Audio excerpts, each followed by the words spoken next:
हरिओम नमस्कार। श्रीमद् भागवत कथामृत मालिका में हम रासलीला का प्रसंग देख रहे हैं। इसमें एक एक गोपी के साथ एक एक कृष्ण वहाँ है, फिर दो दो गोपियों के बीच एक एक कृष्ण है। अलग अलग प्रकार से खेल होता है।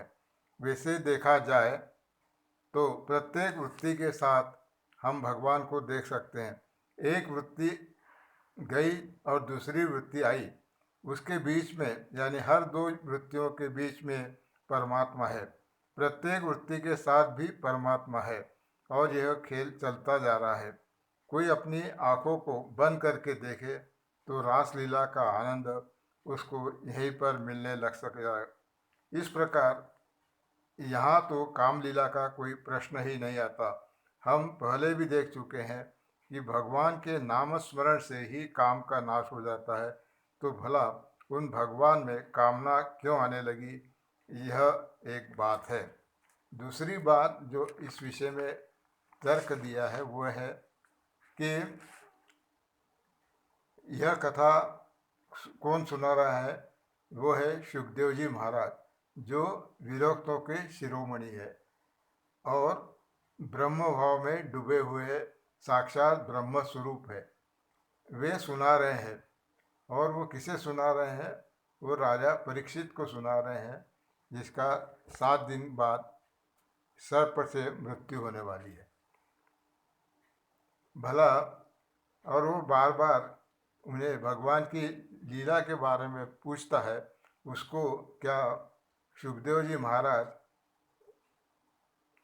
काम लीला का या भोग का वर्णन सुनाएंगे?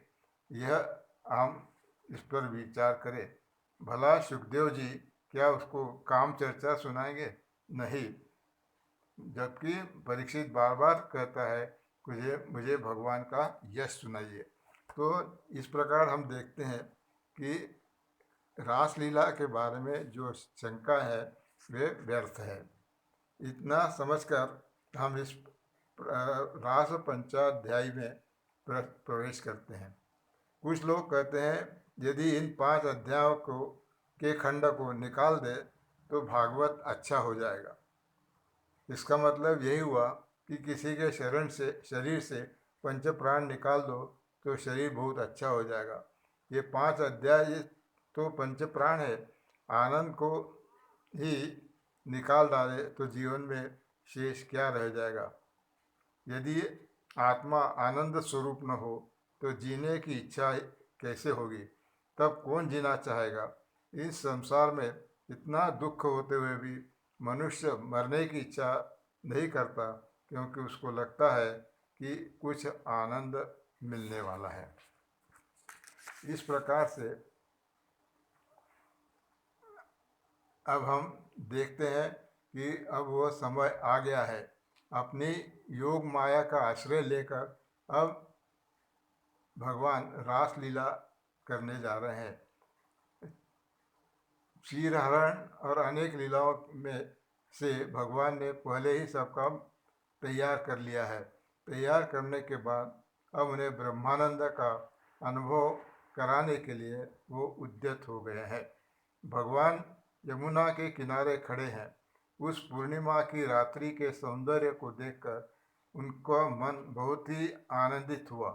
भगवान ने बांसुरी को लेकर अपने मुख पर रखा और जैसे ही उन्होंने उसमें से अपना श्वास फूंका तो उसमें जो अत्यंत मधुर स्वर निकलने लगे। अब शरद पूर्णिमा की रात कल है, उसका हम आनंद ले सकते हैं। अपने मन ही मन उस रासलीला का चित्र अपने आँखों के सामने रख सकते हैं। यह स्वर ऐसा था कि मन में कामना को उद्दीप्त कर दे। देखो, उसे केवल गोपियों ने ही सुना। ऐसा क्यों? क्योंकि कामदेव के साथ भगवान की शर्त लगी थी।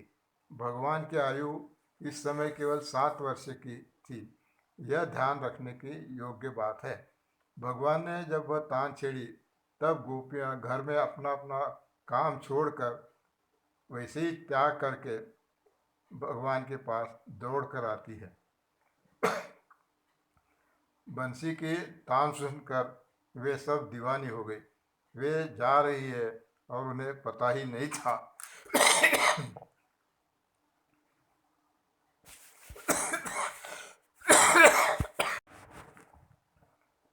सच बात तो यह है कि कृष्ण गृहीत मानसः, उनको यह भी होश नहीं था कि हम हाथ के काम छोड़कर चली आ रही है, जैसे कोई उनका खींच के ले जा रहा है। गोपी का अर्थ इस प्रकार बताया है। गोपी का गोपी मानो गो, गो यानी इंद्रियों के द्वारा जो भगवान का रस पान करने वाली है। वे सारी गोपियां ही दौड़ती भागती हुई भगवान के पास पहुंच जाती है। जब गोपियों में अलग अलग स्त्रियां थी, कोई सिद्ध थी, कोई साधक थी, कोई अबोध थी, कोई ज्ञानी थी, हर प्रकार की गोपी थी, लेकिन उनका प्यार बड़ा अनूठा था।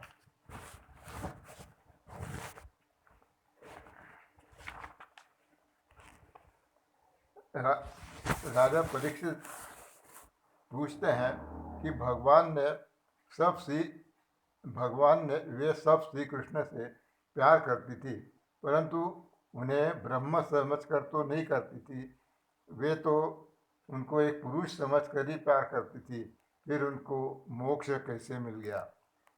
सुखदेव जी कहते हैं, अरे परीक्षित, मैंने पहले ही तुमसे कहा था, लगता है तुम उसे भूल गए हो। वास्तव में परीक्षित द्वारा यह बीच में प्रश्न करना सुखदेव जी को भी अच्छा नहीं लगा। रासलीला के बीच में शंका करना यह कहीं ठीक नहीं है।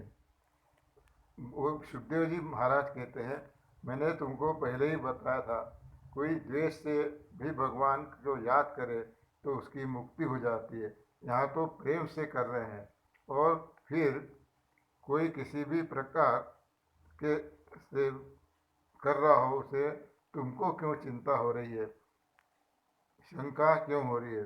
दूसरी बात यह है कि प्रेम जब निष्काम से किया जाता है, चाहे यह किसी भी भाव से क्यों न हो, जार भाव से ही क्यों न हो, परंतु जो प्रेम निष्काम से किया जाता है वह स्वयं निष्काम हो जाता है। निष्काम में कामना उत्पन्न नहीं होती। नदी जब समुद्र में मिल जाती है तो वह भी समुद्र बन जाती है, समुद्र नदी नहीं बनता।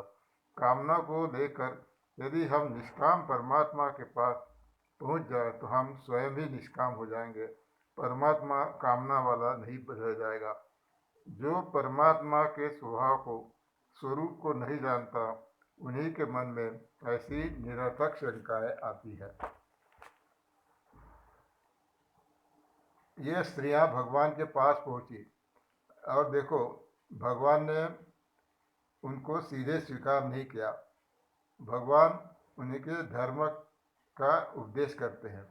वे कहते हैं, हम आपका स्वागत करते हैं, परंतु हम आपके लिए क्या प्रिय काम करें, आपकी क्या सेवा करें। रात्रि के समय इस घोर जंगल में आप यहाँ आई, उसका कारण क्या है, जरा बताओ। घर छोड़कर तुम सब भाग आई हो, तुम्हारे बच्चे तुमको ढूंढ रहे होंगे, तुम्हारे पति तुम्हें याद करते होंगे, माता पिता भी तुम्हारी याद कर रहे होंगे। इन सब को छोड़कर इस समय यहाँ आना कोई अच्छी बात नहीं है। अच्छे घर की स्त्री को क्या यह बात शोभा देती है? क्या इसमें कोई धर्म है? क्या यह पतिव्रता का धर्म है? स्त्री के लिए तो अपने पति की सेवा करना ही धर्म है। वह पति दुष्शील हो, वृद्ध हो, कैसा भी हो, लेकिन पति की सेवा करके साथ रहना पत्नी का धर्म है। इस और यदि तुम यह कहो कि नहीं नहीं, हम प्रेम के कारण आई है, तो देखो, दूर रहकर ज़्यादा प्रेम हो सकता है, इसीलिए अब तुम यहाँ से चली जाओ। एक तो धर्म का स्मरण करके जाओ, और यदि दर्शन करने के लिए आई हो तो तुमने मुझे देख ही लिया, सुनना था तो सुन भी लिया, अब तुम वापस चली जाओ। ऐसे अप्रिय वचन सुनकर गोपियाँ एकदम शोकाकुल हो गई। वे नीचे देखकर अपने अंगूठे से पृथ्वी के ऊपर लिखने लगी। उनकी आंखों से आंसू बहने लगे, कंठ गदगद हो गया। भगवान ने इस प्रकार से उनके आने पर उनको उलाहना दिया। आज हम यही विराम देंगे। कल इसके आगे वाला प्रसंग जो है वो गोपियों का और कृष्ण का संवाद वो देखेंगे। हरि ओम, हरि ओम।